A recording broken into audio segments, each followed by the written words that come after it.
Oui, j'interviendrai simplement sur la question concernant la montagne.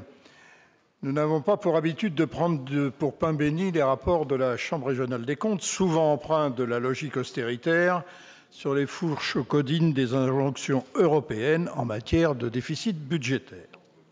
Mais la sévérité avec laquelle la Cour des comptes, dans son rapport du 6 février, a jugé l'action de la région pour l'économie de montagne face au changement climatique n'est pas commune et mérite donc qu'on s'y attarde.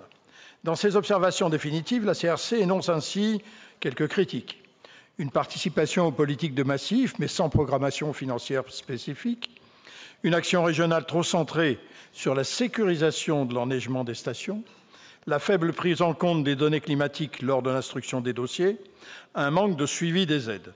Elle formule des recommandations, en particulier que les demandes d'aide soient cohérentes avec les perspectives d'évolution climatique, de mieux distinguer les diversifications des petites stations, de regrouper les différents volets pour gagner en cohérence et lisibilité, et enfin de réaliser un bilan de l'action régionale.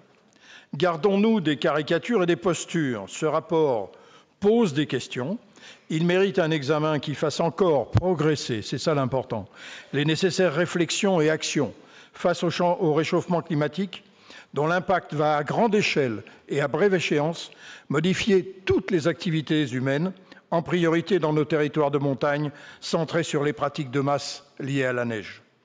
Sans bifurcation d'ampleur, ce sont les vies des populations de ces territoires qui seraient brutalement fracassées. La Charte de l'environnement, intégrée en 2005 dans le bloc de constitutionnalité, a affirmé 3 principes: prévention, précaution et pollueur-payeur. Elle fait obligation d'un bilan écologique global pour tout projet industriel et d'aménagement. Elle appelle une réelle planification en gouvernant par les besoins.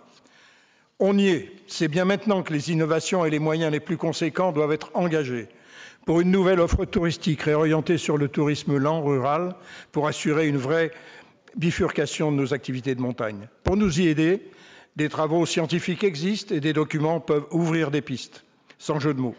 Je pense en particulier au rapport de la mission montagne de l'Assemblée nationale. À son tour, il affirme que les conséquences du changement climatique sur l'offre touristique en montagne sont certaines, avec des impacts majeurs sur l'activité des stations de montagne. Les rapporteurs appellent ainsi à la diversification et à changer le rythme des saisons en matière d'offres touristiques, à réduire la dépendance économique des stations à la saison d'hiver, en adaptant les réponses à la réalité des territoires, et de préconiser la réflexion autour d'un nouveau modèle touristique dans les stations de sport d'hiver, sur la base de diagnostics d'enneigement, mais aussi d'utilisation de la ressource en eau, assortie de 23 propositions concrètes.